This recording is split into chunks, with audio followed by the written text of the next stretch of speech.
as well. So it's a pretty good week after what's been a pretty fantastic last 2 weeks, actually. So 0.75% now, closer to 25,900.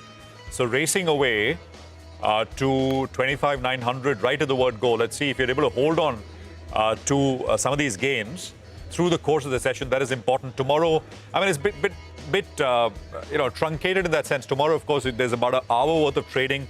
The Muhurat session, day after is a holiday. So there's that, but it's pretty good. 25,900 nearly. And look at the Nifty heat map as it comes up on your screen. You've got pretty much everything in the green, just 3 or 4 stocks which are down in the red at this point in time. A pretty green-looking screen, all told. Surabhi. Oh, it's the banks all the way. Look at the bank Nifty. It continues its charge, 500 points up at the start. But before we talk about banks, and there's so many to go over, Reliance is, taking the market higher. It is the opening batsman in leadership position, almost 3% up after its earnings. So you've got Reliance firing. You've got, of course, the banks. Now, Kotak, Axis, these are the ones that are leading. Interestingly, there's some selling on ICICI Bank. The numbers are very, very decent. The NIM compression was far lower than what the street had feared. But for the time being, there's a bit of a sell on, or basically profit-taking, sell on news playing out, 2% lower over there. Ultratech Cement is slightly lower after earnings, 1% down. But other than that, I mean, the Nifty is a nice bright shade of green, 200 points up. So let's see what the other winners are looking like. Kotak Mahindra Bank, Axis Bank, Shriram Finance, Bajaj Finance, Bajaj Finserv. So it's financials all the way, banks as well as non-banks. And then you have some other names like Titan, Infosys. They're pitching in as well. HDFC Bank as well, also reacting to numbers. Steady quarter coming in for HDFC Bank, about 1% up. SBI as well, almost 1% higher. But the bigger bank reactions are actually in the broader market with the likes of DCB, etc., Nigel. Well, DCB, that's the stock of the morning. That's up close to around 10%. It's firing away. The NIMs have expanded. Credit costs are around 0.3%. Guidance of very, very strong out here. And keep in mind, the bank trades at around 0.7 times price to book. That's on FY27 numbers. And the medium-term ROEs is in that vicinity of around 12 to around 13%. So some brokerages are pointing out that risk-reward actually is favorable. AU Small Finance Bank bursting away. NIMs have expanded by close to around 5 basis points. Quarter on quarter, the credit cost guidance at sub 1%. The street loves it. Just take a look at that. When you have big deals taking place with regard to Yes Bank, with regard to RBL Bank, well, the street now is a little bit more excited. Even if you look at Federal Bank, just pull up the stock out there. That's up close to around 7%. The numbers look pretty good. The NIMs have expanded by 12 basis points on a quarter-quarter basis. And also, they'll be, meeting for a fundraise on October 24th. So the street likes that. That stock as well is bursting away. RBL Bank obviously is higher because of the big deal that's announced and post, the results as well. So all these banking names doing well from the broader market. Jaiswal Nico, that's one stock that's up close to around 4% from the broader markets. It saw a correction of close to around 10%, but these numbers look good. EBITDA is now at around 300 crores on a quarterly run rate. The interest cost has come down substantially. So Jaiswal Nico is a stock from the broader markets that's doing well. But really the big boy that's doing all the heavy lifting today is Reliance Industries. In fine form, taking out some of those technical indicators as well.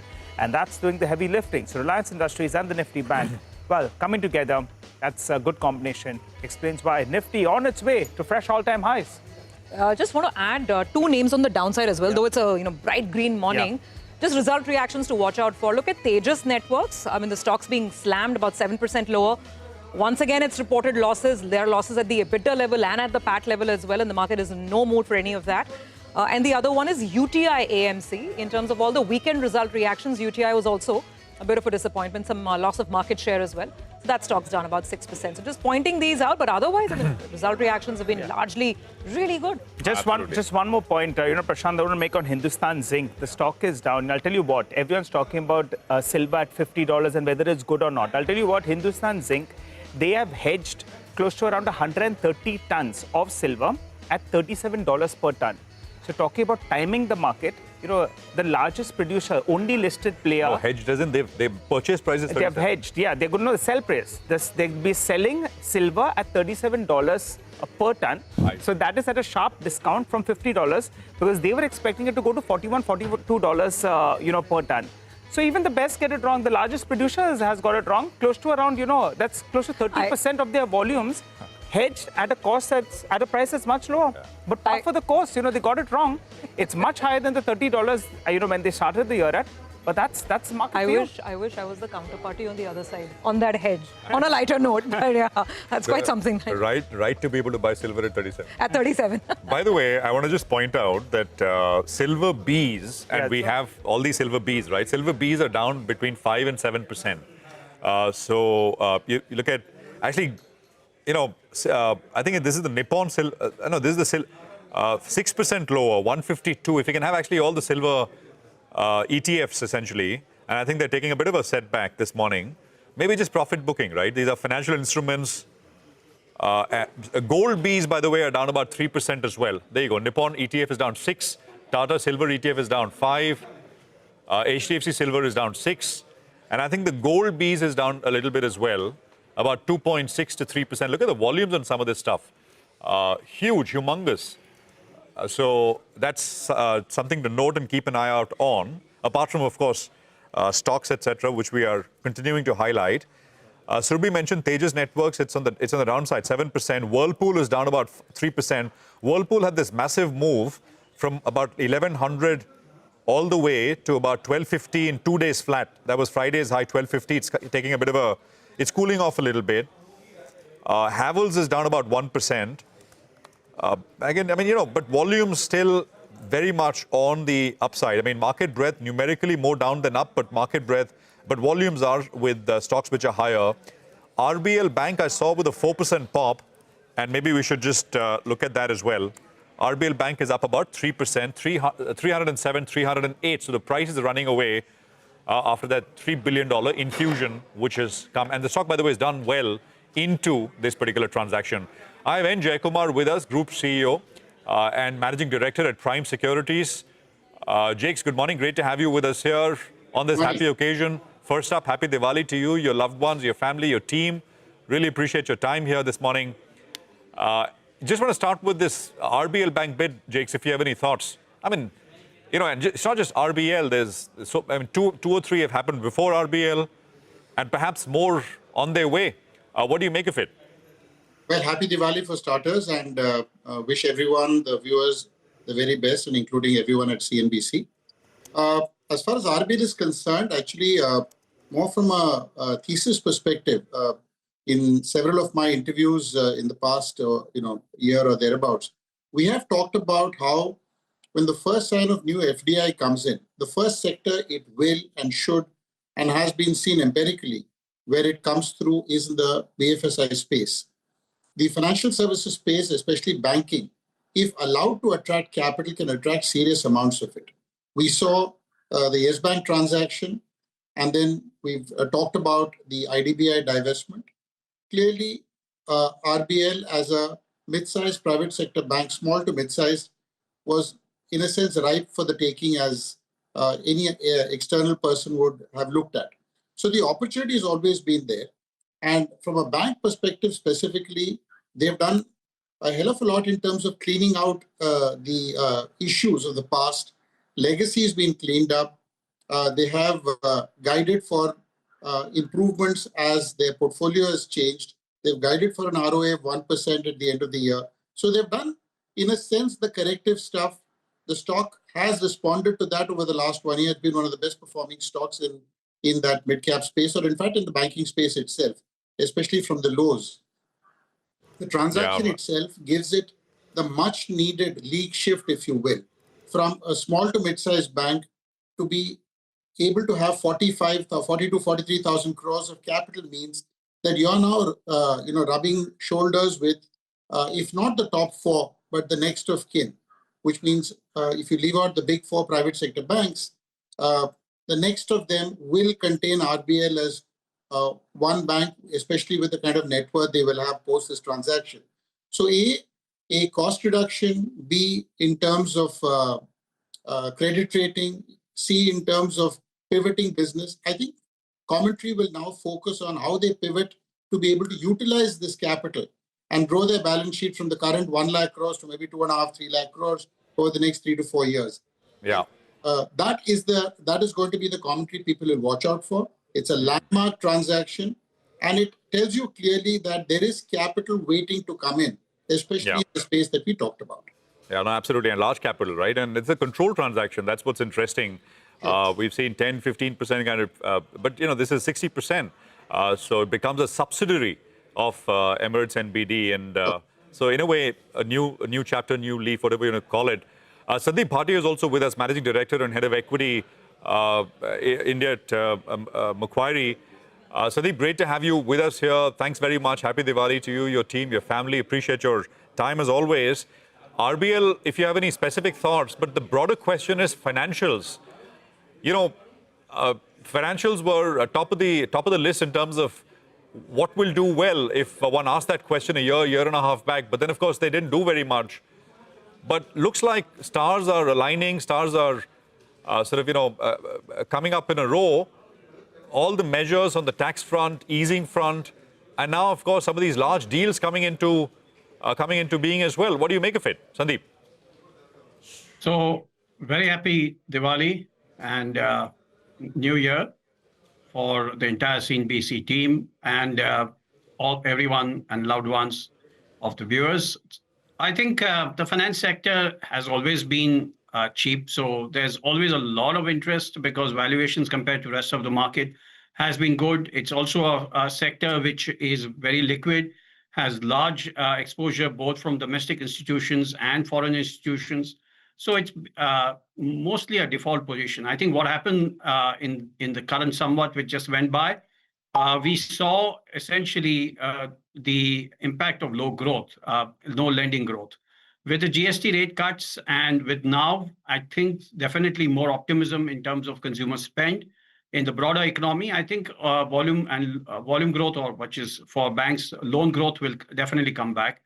Margins and quality of book remains good. So all that means that some of the large private sector banks are in a good position. We have to be careful about transactions and deals. While this is definitely a welcome transaction, I think it essentially speaks about the opportunity in the sector rather than the quality of the specific bank. And that is something which we need to be aware of. I think also the fact that, a lot of Middle Eastern banks are not definitely the best managed. I think most Indian private sector banks over long periods of time have seen, at least top 3 banks have seen better management than most of the Middle East banking sector. So to that extent, I'll just say that this is a positive investment and also a strategic direction of the relationship that UAE and India have. So yeah, it's welcome, but there are better banks and cheaper banks over the longer term. Sandeep, hi, season's greetings to you. Wish you and all your near and dear ones a very, very happy Diwali. And kudos because you had called out the financial space. I remember in an early September conversation, you said that banks do look interesting. And, they could perhaps start, performing well. And look at it, I mean, the numbers are really coming through. So the question is whether one should buy the whole basket. I mean, you can simply buy the Nifty financials, the Nifty bank. But what would be your pecking order between, say, large NBFCs, large banks, mid-sized banks, or an opportunity, I mean, some of the mid-sized ones, including RBL, the kind of transition that they're going through, or say IndusInd Bank, which some can argue can be a turnaround story. So what should the strategy on lenders be for an investor? Very good question. So I think in terms of, let's say, IndusInd Bank, I heard the call, and I think we have a good management now in place, but it may take some time. So any buyer of IndusInd Bank should have at least a 2 to 3 year time frame. It will require the whole new team which is coming in to make significant changes. We'll have to see how that affects morale and internal organization dynamics. Any big change is definitely painful for the employees. So we have to ensure that this management is able to take everyone along who's part of the bank. So that's a more long-term call, but definitely that's worth looking at. I think in terms of the basket of stocks, I would think if we see a broader push in the economy, the public sector banks and the top 3 private sector banks are beneficiary, and therefore these are the baskets of stocks that you should look at. Okay, so look at a basket of financials, and very quickly, Sandeep. Again, last time we spoke, you said the market is still in a slow burn phase, quote unquote. So what's the phase? Has the burn gotten over? Is it now a brighter shade? Definitely right now with Diwali and everything which has happened post GST, it's a brighter shade. I would say that this somewhat year should see better returns than last somewhat year, which has been flat to negative mostly, depending on your point of entry. But I would still be cautious to the extent that if we see a big run up, we have seen some froth come through in the IPO markets. So there's definitely significant flows which are coming into Indian equities from domestic savers and domestic institutions. So if there's froth and if we see the market run up 15 to 20% from here till Jan, then definitely again the market goes into the same slow burn phase that we discussed some time back. It's a 10 to 12% return market. It's not a 20%, 25% return market. We should be aware of that. Okay, all right. I got that. Sandeep, Jakes, final word from you. Next 1 year, what do you think? We should be happy with high single-digit, low double-digit returns or a flattish year? We've gone through the grind. It's been a tricky wicket in the last 1 year or so, but we pull through, right? We're bracing for better times, and also private banks is what you like. What about metals? I think metals would be beneficiaries because I think China has moved towards curbing production in several cases, number one. And number two, in general, if we have a weak dollar scenario, which may have periodic sort of reversions to mean kind of movements, but in general, if the movement is one of, I think what we've seen recently in terms of both currency movements and commodities, especially precious metals, may have been a bit of an excess. So there could be some reversion to mean. I think even the Indian rupee could be at these levels an attractive entry point. In fact, I think at about 88, 8.5, 89, it may have peaked out in the short run.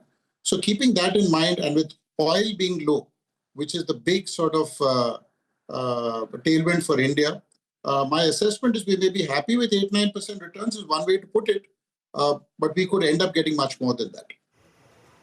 Okay, well, we hope for the best and hope the next 12 months are brighter and sort of they glitter more than the patience that the last somewhat has demanded of investors. Thank you, gentlemen, very much for joining in, and once again wish you both a very, very happy Diwali. Well, that's the market conversation on the day of Diwali, and the market's actually in cruise control mode, almost 200 points higher up and chugging along. I'm looking at a couple of corporate reactions now, and let's pull up Dixon. Dixon is down just about a 0.25%. Numbers, of course, came in over the weekend. So let's go over some of the key questions that we have for the guests. We have Saurabh Gupta, Director of Finance at Dixon, joining in for a conversation. And some of the key points that the market also, is putting the spotlight on. Number one, the outlook for the mobile segment, because there is an argument out there that, the growth is not as much as what the management was guiding or the market had in mind. Then, of course, we need to understand how the new JVs are shaping up, both Vivo and HKC. And, of course, new clients and new growth levers that the company is looking at for the rest of the year and, of course, going into the new year as well.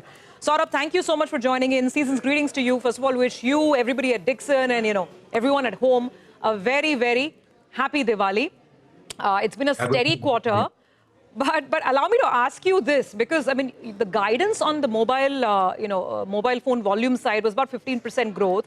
I think you've done about 13%. And in the market, the chatter has been all about Motorola, which is your big client, largest client, and the deceleration that's happening in the Motorola business. So just shed some light on it, and if you could assuage these concerns on the mobile phone volume. Yeah, good morning, and wishing all of you and the entire CNBC team a very happy Diwali. Yeah, so my sense is we had projected a volume, budgeted a volume of almost 40 million mobile phones for this year, smartphones for this year. I think so we are on track for that. And the first 6 months we have done broadly 20 odd million. Yeah, within the customers, so we pretty much work with all the customers on the Android ecosystem. Yeah, within the customers, there can be some plus minuses, but broadly we are working towards achieving that 40 million number for this year and hopefully 60-65 million number for next financial year. All right. Hi, Mr. Gupta. Good morning. Festive cheer to you as well as the family and all at Dixon. Give us a few more details. How much of volumes would Longcheer contribute in the coming year? And also, do you see a higher amount of volume shift into the JV from Longcheer? Yeah, so Rajan, our JV should be operational by somewhere around April 26. We have taken a new facility in Noida. And we are expecting closer to 9 to 10 million volumes. There can be upside to those volumes, but yeah, the business plan is getting worked out. But yeah, 9 to 10 million is something that we are absolutely confident about for next financial year. Got it. Focusing on volumes itself, so 40 million for this year, which goes to 60 million. Out of that, the Longcheer JV will contribute around 9 million. Exports will contribute how much? Around 65 million is what we are looking at. Next year, 65 million. How much will exports contribute both in this year as well as next? So the first 3 months, we did an export of 2.8 million this year. Last year, we were at a very small number. So definitely the export numbers have grown. And hopefully in the next 6 months also, the numbers should grow for exports. So my sense is out of that 65 million, broadly 8 to 10 million can come from exports, if not more. Saurabh, hi, morning. Happy Diwali. And I think it's a happy Diwali, especially for you as well, right? Congratulations. I think you get onto the board of Dixon. That's Saurabh? right. Yeah, I just been appointed as a director on the board. Yeah, thank you so much, Prashant. Thank you. Lovely, lovely. Onwards and upwards, as they say. What about margins, if you will, across businesses? I think you've seen some expansion. So mobile and EMS, consumer electronics, home appliances, all have seen anything between 10 to 40 basis point expansion in margins. Could you provide us with some amount of guidance, if you can? How will this trend from here? Yeah, so Prashant, we are broadly at 3.7, 3.8% in the first 6 months. My sense is that should be the run rate for the going 6 months as well. So broadly, we should land up at a similar number for this financial year. But with more backward integration play, I think so the backward integration play should continue to add to our margins. Our expansion in the refrigerator portfolio should add to the margin profile and overall the operating leverage benefit. So my sense is next year, because of this largely on account of this backward integration play, we think we can expand the margins anywhere between 50 to 60 pips. And a large part of that margin expansion will happen in 27-28, because by that time, a large part of a backward integration play, especially in mobiles and IT hardware, would have been completely ramped up and stabilized. So we are looking for a good margin expansion in 27-28. So FY28, I mean, this backward integration we've spoken about earlier as well. So should be between, what could be the range? Could we by then see a 80 to 100 basis point bump to margins from where we are? Yeah, so broadly, our numbers indicate that it can be 100 to 120 pips margin expansion in 27-28, and part of which, half of it should get reflected broadly in 26-27. Saurabh, let's talk about the joint ventures as well, particularly the ones that you are getting into with Chinese entities. So the market's eagerly awaiting on the latest with HKC. You're making, I think, display modules with them.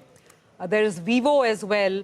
Just update us. I mean, have all the permissions and approvals come through? When do these, go off the ground? And then I'll come to the, the other alliances that you're looking at. But just an update on Vivo and HKC in particular. Yeah, so it's progressing very well. There has been a lot of back forth on answering the various queries of the various ministries. And we feel confident that the approval should come in the month of November, in the coming weeks.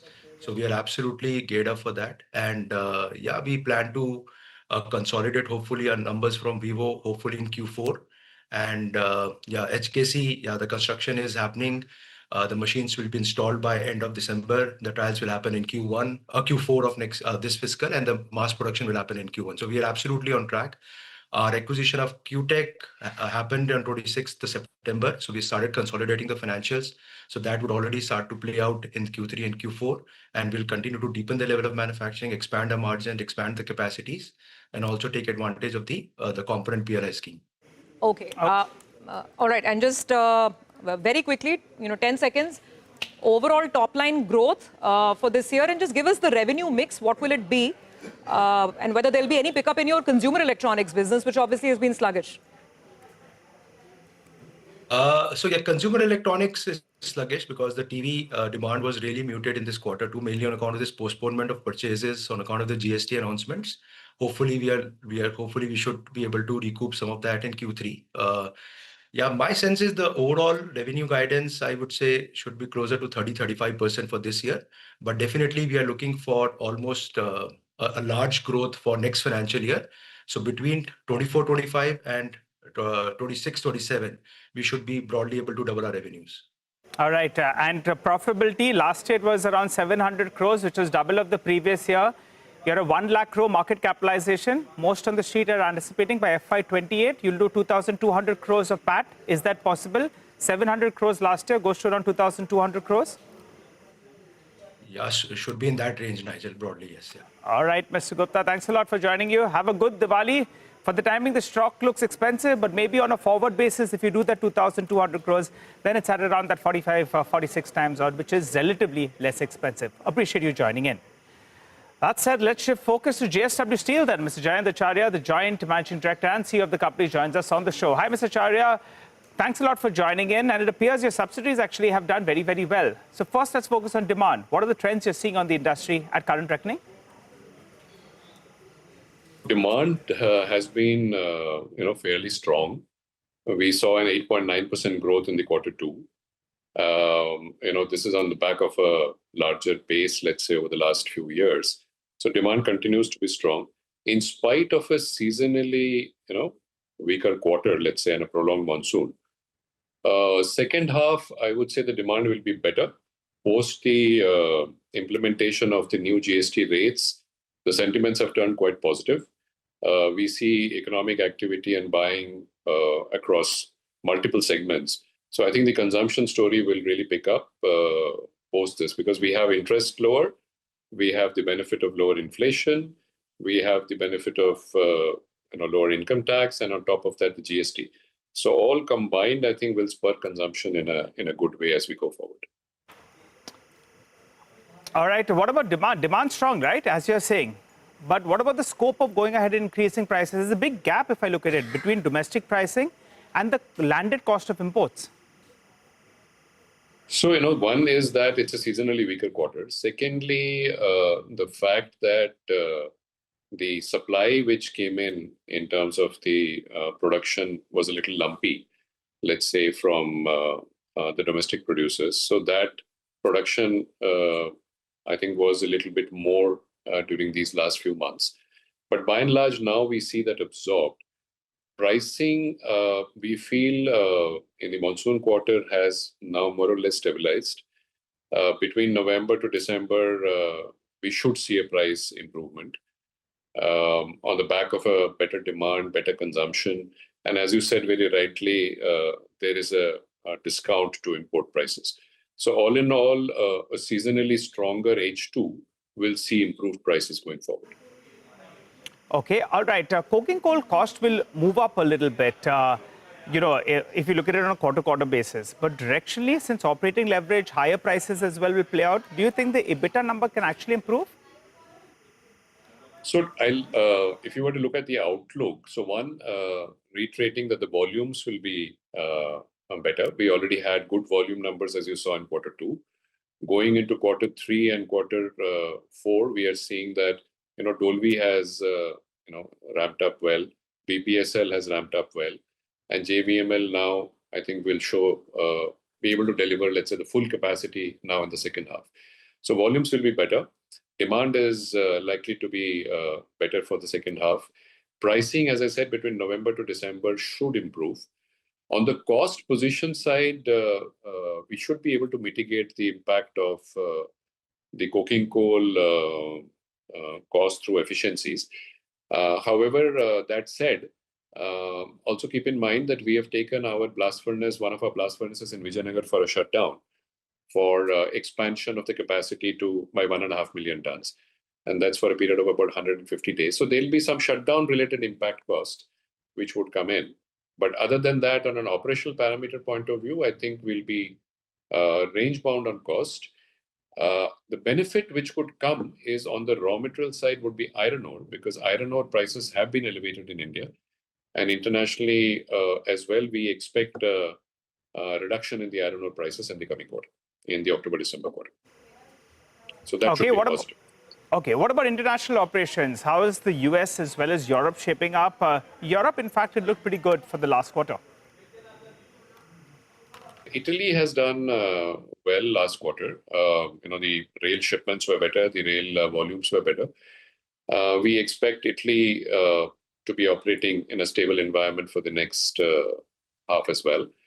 As far as US operations are concerned, the volumes, the utilization of capacities were better. From a margin perspective, I think it has been similar, except for the fact that there was a pipe order which slipped into the next quarter, due to which you will see in print a lower EBITDA number. But otherwise, Baytown and Ohio put together, we have done about $12.2 million dollars of EBITDA in the last quarter. So overseas, if I look at Italy and US put together, I think our operations have done reasonably well, and we should be able to have similar kind of growth in the second half as well. Only one thing I would just like to highlight is that we have the expansions in Ohio kicking in during this second half.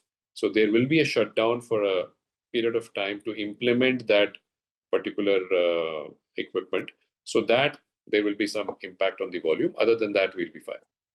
Very quickly, Mr. Acharya, before we let you go, China is talking about this anti-involution policy. Your reading of the same, and have you seen some evidence on ground? Chinese are reducing production? Yeah, so China involution policy is a big positive. We are seeing moderation already, which has taken place in the first few months. We should see a 30 to 35 million ton reduction in the Chinese steel production in this calendar year. And going forward into the next year, you will see some moderation further as well. So that is good for the world at large. We are expecting that the exports from China next year hopefully should moderate. The domestic production, the domestic consumption has also softened. Although I think majorly the housing sector has been weak, but it's been made up to some extent by better manufacturing, better automotive, and some infrastructure investments which they have improved on. So I think the domestic consumption should improve with the Chinese economic push which is being given.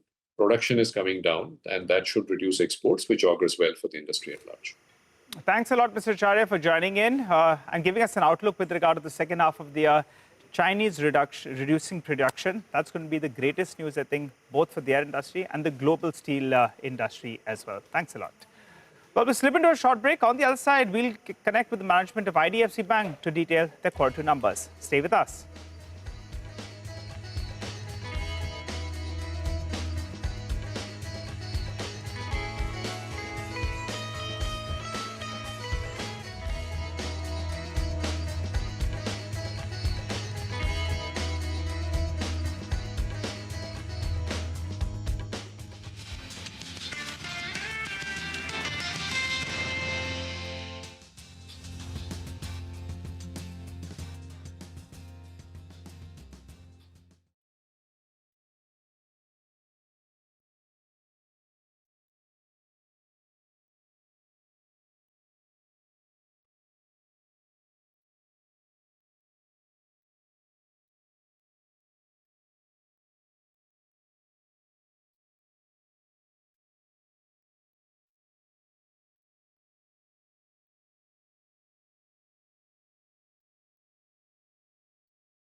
Welcome back. So we're staying with earnings, and there are so many of them that have come through the weekend. And the next, stock and the next bank on our radar is IDFC First Bank. So let's look at, some of the key indicators and, of course, the key questions that we have for the management. Mr. I think, we have Mr. V. Vaidyanathan joining in right now.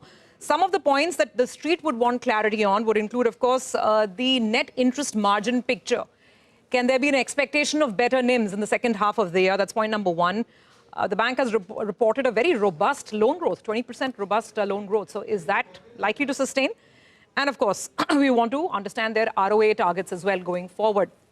Mr. Vaidyanathan, thanks for joining in. First of all, season's greetings to you. Wish you, the team at IDFC First, and everybody back at home as well, a very, very happy and joyful Diwali. So let's start with the first point, that of course this quarter there's been a bit of a NIM compression, but in general the sense is that as that CRR cut kicks in, as loan growth picks up, NIMs in the second half, the overall financial system are expected to increase. Is that the view that you have for IDFC First as well? Yes, this quarter we passed on the full impact of the repo rate cut that RBI had done to our customers. So that brought down the NIM to 5.59%. It is down 12 basis points. Q3 and Q4, we expect the net interest margin to actually improve. That's because our cost of funds is coming down and we expect it to come down. Can you elaborate on that, Mr. Vedanathan? I mean, what sort of an improvement and how is this cost of funds coming down? What's taking it lower? What's your mix looking like now?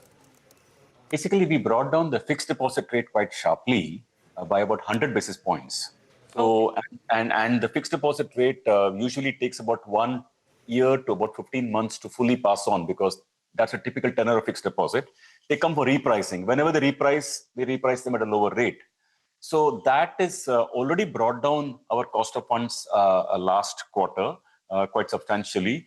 We expect it to further come down next quarter, further come down quarter after that. In fact, we are really thinking that for the first time in the bank's history, by Q4 of this year, our cost of funds will go to below 6%. We are very, very happy about that. And to mind you, we started at 7.8%. So that is already 160 basis points cut, another 20 basis point cut in the offing. So by the time we end the fiscal, NIMs should go back up to sort of what sort of a zone? Closer back towards, yeah, sorry, go on. Upwards of about, today it's like 5.59. Definitely should go to like 5.8% or so is the number we are broadly working towards. Okay, all right. Hi, Mr. Vaidyanathan. Always good to have you on the show, sir. Nigel on this side, wishing you, your team, a very, very happy Diwali and all at home as well. I wanted 2 numbers from you, sir. One is on the credit cost guidance. You've been guiding for better times ahead. So tell us what's the outlook out there. How do you see this credit cost number coming down? And the ROAs as well. As the year progresses, you're saying that it gradually moves up. So give us the targeted number with the timelines. So let's take one thing at a time. Let's focus on credit cost. So even now, if you take out, microfinance is an industry issue. It happened to everybody. So ex-MFI was still in the zone of like 2.05%. We are guiding for the end of the year. And by the way, just to mind you, it is of percentage of loans. If you take it as percentage of assets, it's like 1.4 something percent. So of assets, meaning the whole assets. So coming back to the point, so it's already come down. It's like in that zone for the full year. Why it should come down to your question? Because the impact of microfinance is like going away. Q3, Q4, we expect very low credit cost in microfinance. So that's the reason why credit cost in H2 should be better, like much better than what it was in H1. And therefore, the whole year should look good and we'll have a strong closing to the year, I'd say. All right, just come back to the ROA number. You had said, I think, that it heads towards the 1% mark, right? You're holding on to that. The ROA front, yes, of course, our bank, why 1? We should go past 1.5% also in due course as the bank builds out. As of now, obviously, when cost of funds comes down, net interest margin goes up. It should and credit cost also should come down. These are the numbers we're putting out. So naturally, we should see improvement in ROA, and we are more shooting towards 27. There, we definitely feel that we will be in a very strong position. And between 2019 to 24, we saw a strong turnaround of the bank, and that profit really took off. We almost get the feeling, I hope we come right, but we almost get the feeling that between this year to the next 4-5 years, we do get that feel about the bank. So 1% not by the end of this fiscal, is that correct? Now it'll be sometime in FY27.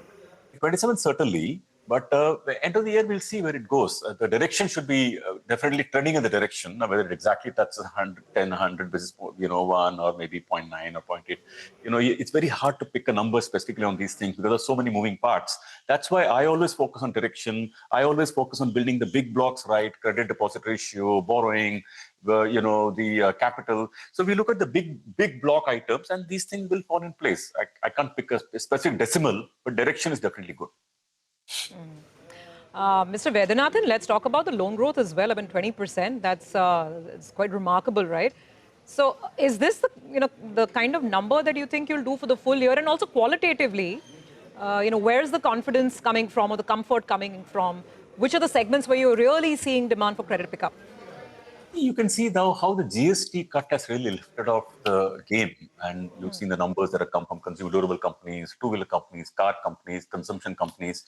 So this is a big thing, and you see, if you notice, different players are placed in different parts of the ecosystem. Our bank is basically very indexed to the MSME growth. We are seeing good credit growth there. If you see, India's credit growth is only maybe 10 or 11, but if you see MSME credit growth is like 18-20%. So we are there in that space, which is growing. The consumption business, which is all the durables and laptops and washing machine and refrigerator, we have developed really good capability. We are in that space that should grow. So we happen to be in areas which are the growth markets. It's just the sectors itself we are present is growing more, and corporate segment we are less indexed to. So that should, the fact that corporate credit is not growing very much shouldn't bother us very much. Right. Mr. Vaidyanathan, good morning. Consumer loans, MSME is one area. The other is consumer loans where this GST cuts, etc., were supposed to show up in a big way. And we're getting some feedback that it is showing up.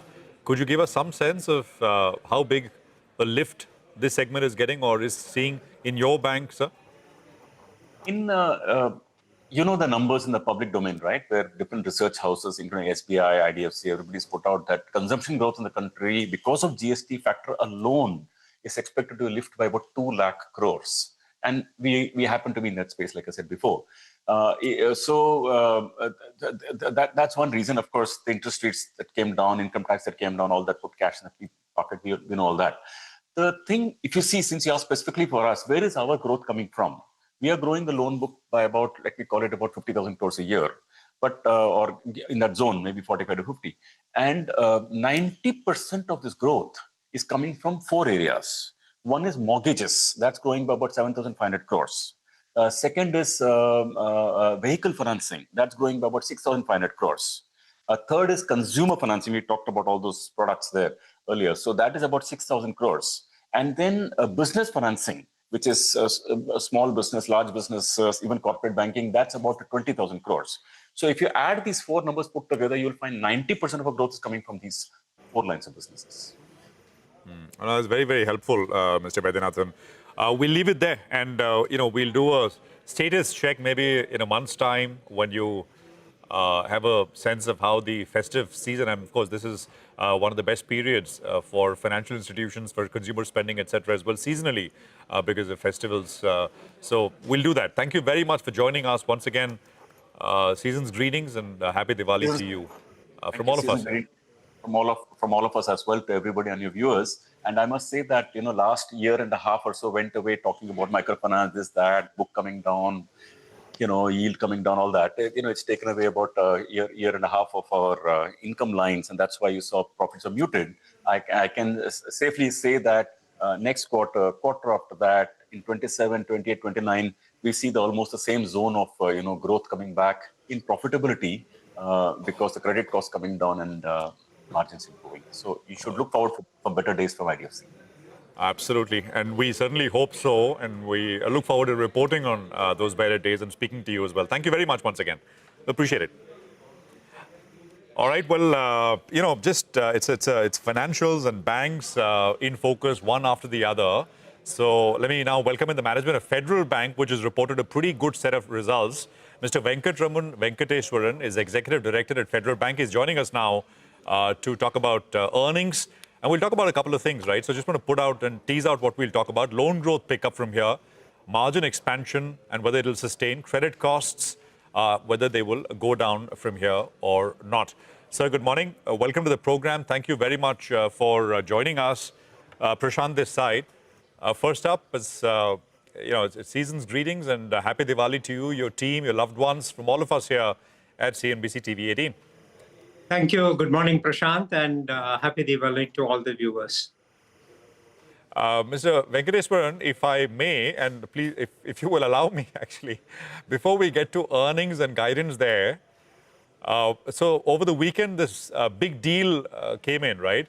Emirates NBD picking up 60, when the deal gets them to 60% in RBL Bank, $3 billion infusion. What we understand, what we pick up, and there's a fair bit of chatter around, is that there is a transaction brewing in Federal Bank as well. Can you confirm if something is imminent, sir? Prashant, I read about the Emirates NBD deal as well when it came out in the public domain. And in our case, we have given a notice of our board meeting on Friday. 24th. And we will update you once the board meeting is over. Okay. But sir, can you? Can I just, if I can, without of course divulging details and not wanting you to say anything which is against regulations or anything, but is this a minority transaction? The name which is, of course, being talked about is Blackstone picking up a 10% kind of a stake in the bank. Would I be, without you going into specific, in the ballpark, be correct? Prashant, as I said, the board will be meeting on Friday to consider this agenda item as we have put up in the exchange. And please let us time till Friday. And after the meeting, whatever is the outcome, we'll give you an update. But sir, can you, we understand you can't take any specific names, but I believe the bank is already well capitalized. Can you just update us on the latest capital adequacy levels? And also, why are you looking to raise capital? Is this just an enabling resolution? Or are you looking to, maybe expand in certain businesses, wealth, etc.? I mean, why the need to look at capital at all right now? Surabhi, good morning to you as well.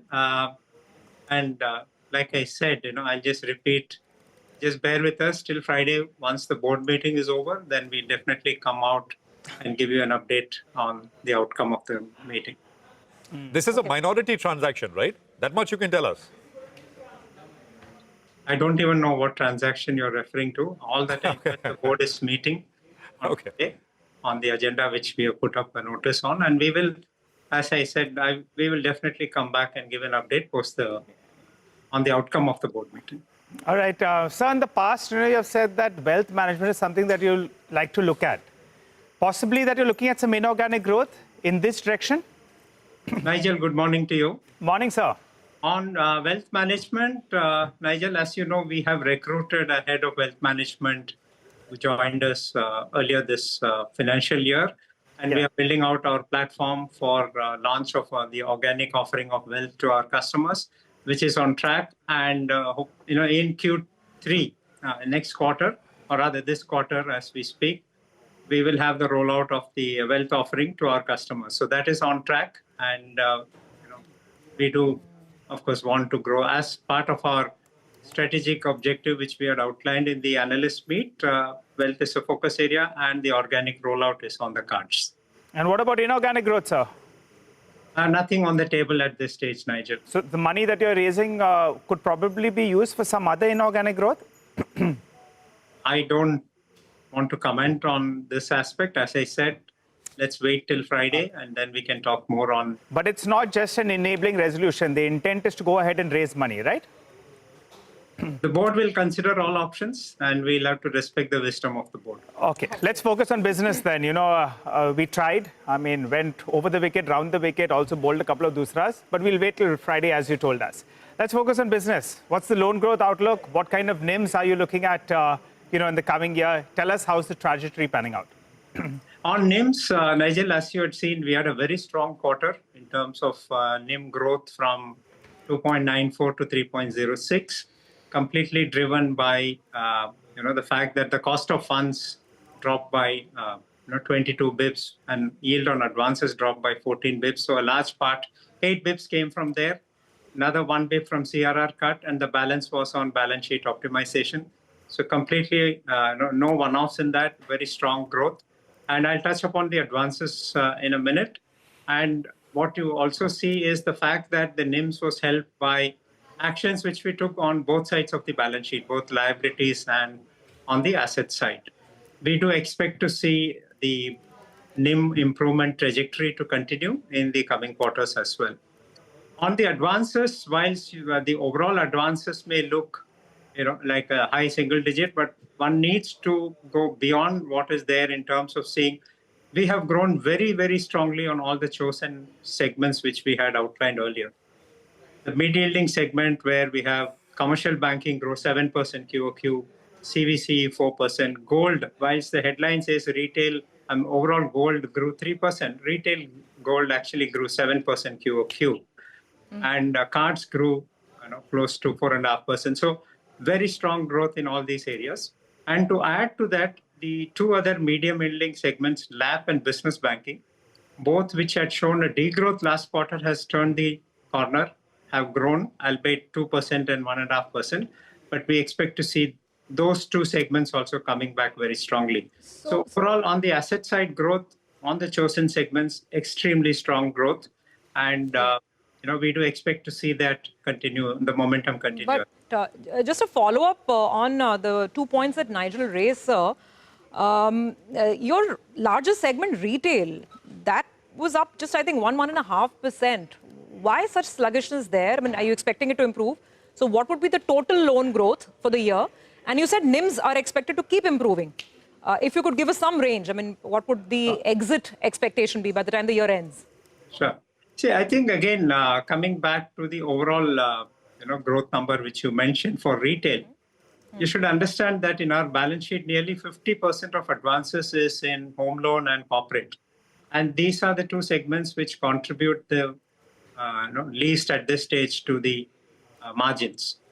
So even if they grow at a particular percentage lesser than the chosen segments, the overall numbers may look muted in terms of growth. But what you should look at is, it's about profitable growth. And are we getting the returns commensurate to the risk which we are taking? Are we growing in the chosen areas which we have chosen to grow? And to your question about how the NIMs will look going forward, I don't want to give a number in terms of guidance, but I can tell you that the growth trajectory on NIMs will continue to be strong. We obviously want to grow the NIMs from the current levels. And let's take it one quarter at a time, because there is also the news of or the expectation of a rate cut around the corner. So we'll have to see how that plays out as well. All right. We'll leave it there, Mr. Venkateswaran. Appreciate you. A couple of more questions, but out of time. And we wish you all the best of luck. Thank you very much, and look forward to speaking to you post-Friday, in terms of what you announce. As far as that fundraise exercise is concerned, shape, form, etc.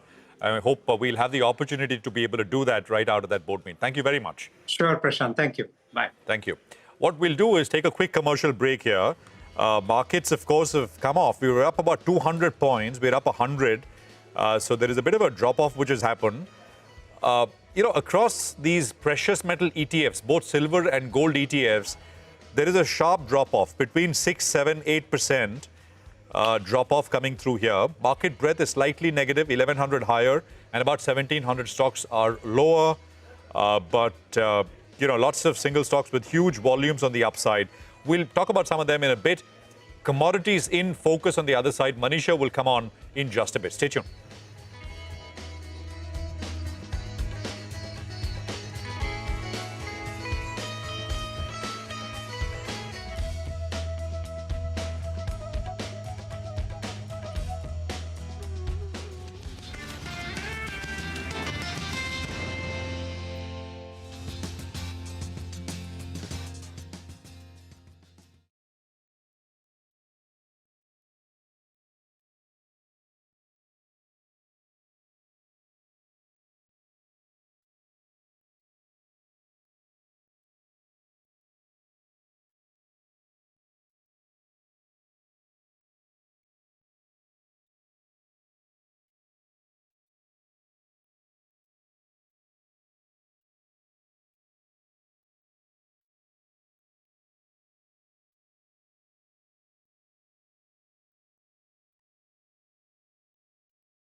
Welcome back. So there's still some green on the screen as far as the equity market is concerned. Let's find out if the commodity market continues to sparkle as it has. Let's take it across to Manisha for the latest. Manisha, happy Diwali. What's sparkling today? Well, almost everything. You know, the way the year has been, we've seen very, very strong gains continuing in for gold and silver and for various other commodities as well. But I want to start with gold on how those prices have been on a Diwali to Diwali basis. So when you look at 2021, and that's where I'm taking this chart from, you saw the prices gain up by just about 3,000 in that year, and then 9,000 the next year, and then nearly 18,000 the next year. And now when you look at the prices, it's almost a 55,000 rupees of a gain. So every year we've seen those gains continue to double from a Diwali to Diwali basis. Coming on with the silver prices in a similar way. So from 21 to 22, we actually saw the prices decline by nearly 6,000 rupees. But then after that, you've seen nearly a 13,000 of a jump up and a further, and 94,000 to 1,60,000 has been almost like a 75,000 rupees of a gain in the last 1 year that we've seen in case of the silver prices. So very, very happy, bright, shining Diwali is what you have when it comes to gold and silver. When it comes to other commodities, well, can't say the same, because I want to start with energy here, and crude prices have declined by 18% in this year. Well, it's great news really for India, which is a major consuming and importing country. Coal prices have declined further by nearly 29% in last 1 year. Take a look at the metal prices now, and within this as well, it has been the best of gains that we have seen for palladium, 41% of gains. Platinum has gained up by nearly 60% in last 1 year. And then come to the base metal prices, because copper is up by nearly 15% in last 1 year. Aluminum has gained up by 6%, and that's exactly where the gains kind of stop when it comes to metal prices. Because when you look at steel, iron ore, zinc, well, we are trading flat to slightly negative for many of those there. Agriculture commodities should be very interesting to take a look at as well, because when you look at coffee, and that is the major gainer in last 1 year, when you look at agriculture as a space, 55% of gains coming in there. Edible oil sector has seen 5% of a jump up, and that's where exactly the gains stop. Because when you look at essential commodities, remember, inflation has been quite kind there. You're looking at wheat prices down by 11%. Sugar is down a huge 30% in last 1 year. We're looking at excess supplies in major producing countries like Brazil, Indonesia, and Thailand, etc. And then you have rice, which is down by 29%, cacao down by 20% as well, and cotton, rubber, which are seen as industrial agriculture commodities, also have continued to decline anywhere between 11 to 14% there. So when it comes to agriculture commodities, well, we have seen kinder inflation. When it comes to safe haven metals, we are looking at gold and silver continuing to shine bright, with the expectation that next Diwali could be even higher prices from here on. Hey, guys. Hey. Well, we have the full splendor and the might and the glitter and the sparkle of Team CNBC TV18 right here with us. So, guys, I think we should do a countdown, right? So all of us wishing Happy Diwali together. So 3, 2, 1, guys, go. Happy Diwali! That was good. Yeah.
Welcome back. Well, we still have earnings to look at, despite the Diwali color that you saw on screen.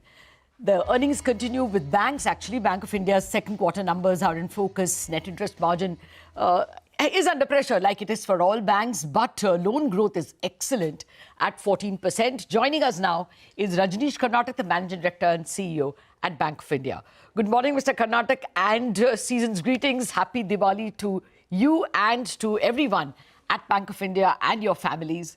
Well, let me start with the margins itself. Yes, 14 basis down. We are seeing that on an average it's been 12 to 14, though some banks have been able to beat it. Do you recover from this level in Q3 itself, or will it take one more quarter? Yeah, good morning, Lataji. Thank you so much for having me here. A very happy Diwali to you, to entire CNBC-TV18 team, and also to your viewers.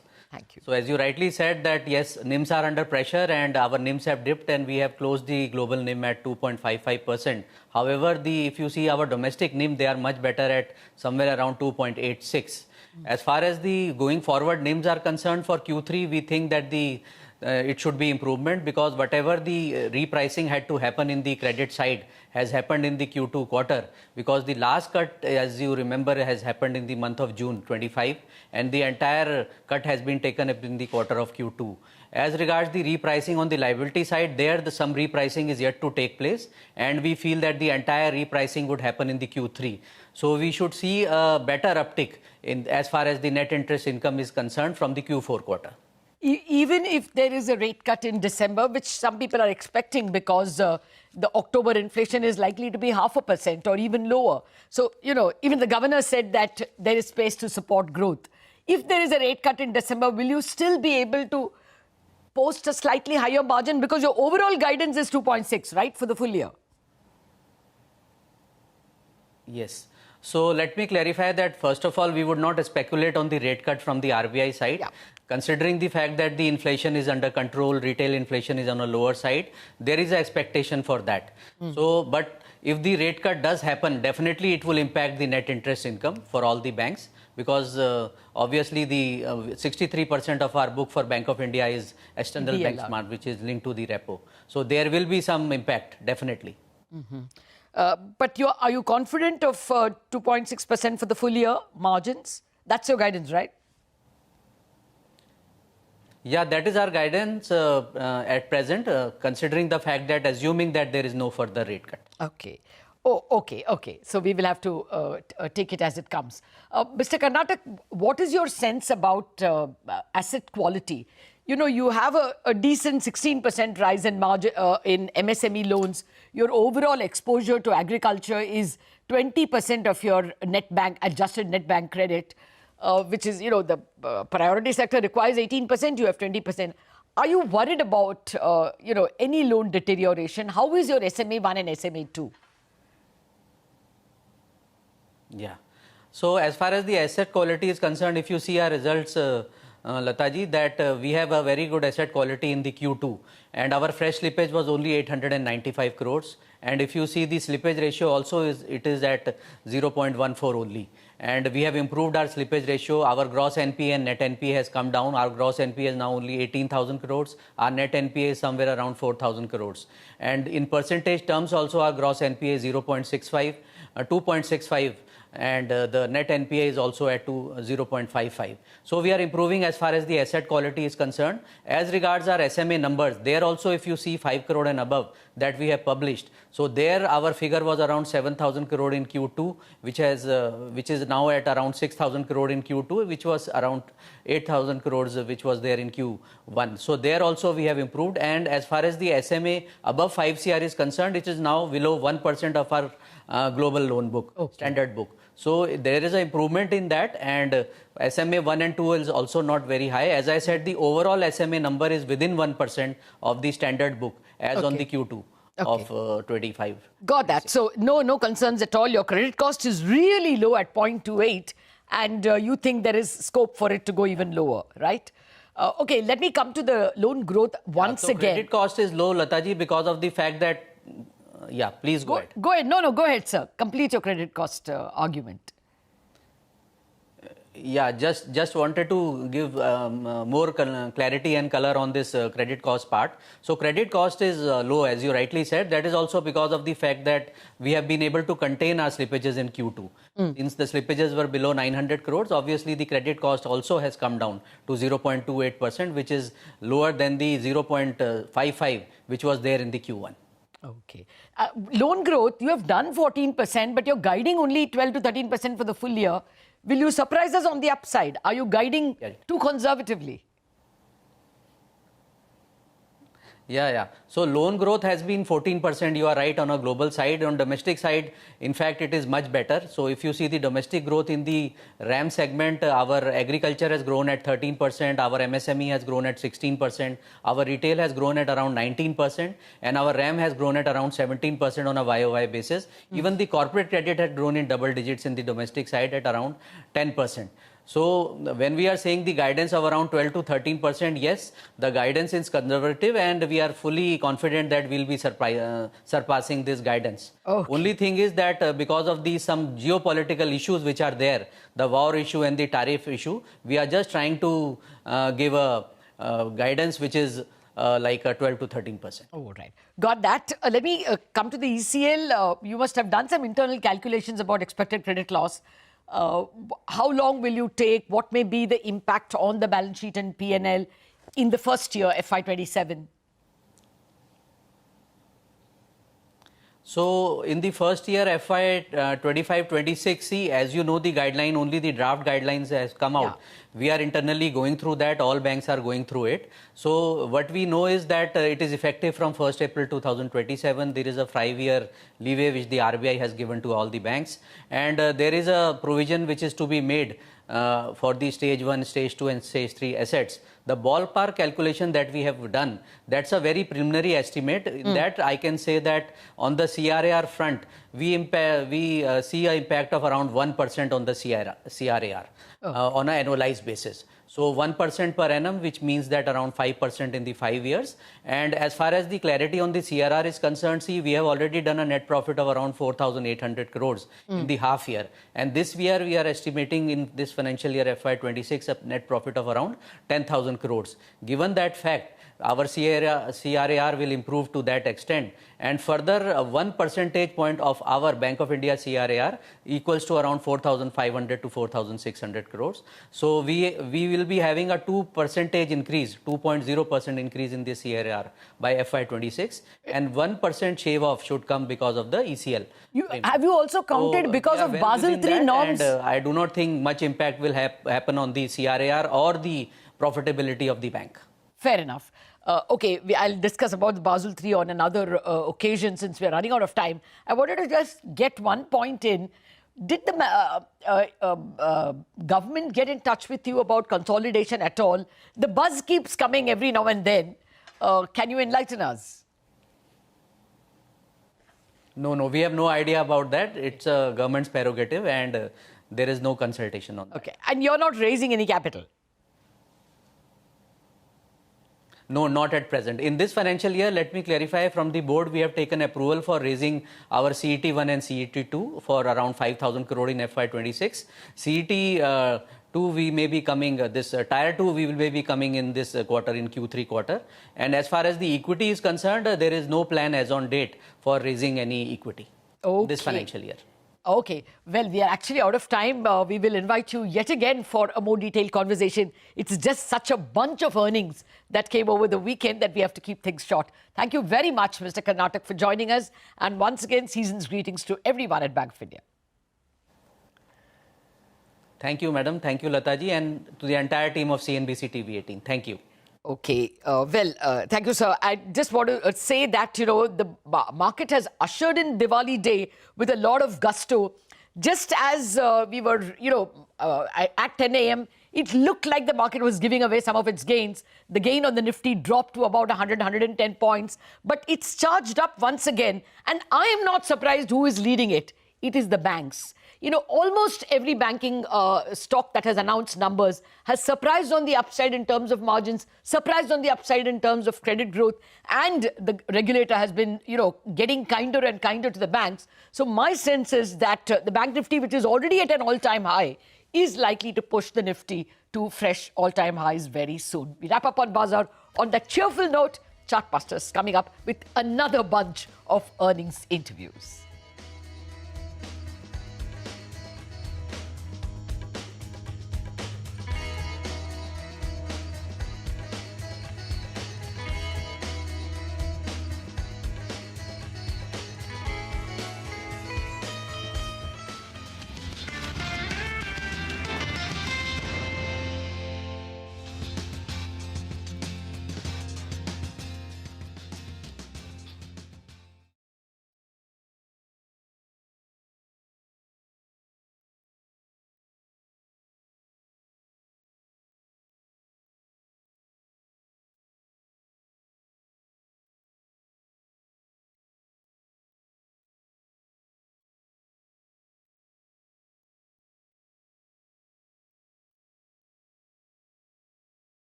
Hello and welcome to Chartbusters. We are coming to you live from the CNBC-TV18 Motilal Oswal studio. I'm Nigel, and with me is Mangalam, and from the entire team of Chartbusters, we're wishing you and your families a very, very happy Diwali. But we've got earnings coming in, Mangalam, so let's get straight to the management of Havells. Let's get straight to the management of Havells. Let's talk about their earnings now. 12% growth is what we saw in their cables and wiring business, but there was an impact of unseasonal rains and extended monsoons on some of their cooling products. So we do have with us Anil Rai Gupta, who's the chairman and managing director of the company, joining in. Thanks a lot, Mr. Gupta, for joining in. First up, to you, your team, all your employees, and all our viewers, a very, very happy Diwali and festive greetings as well. Now, if we look at your numbers, it was led largely by cables and wires, as against earlier, where it was the consumer durables business, the cooling products in particular, which would be growth drivers. This time around, obviously, on account of the unseasonal rains, the erratic summers that we had, that business saw a bit of an impact. So just wanted to understand on that business in particular, what's your outlook for the second half of this year? Because on the one hand, there is a fair amount of inventory which is there with the dealers as well. And on the other, there is that additional kicker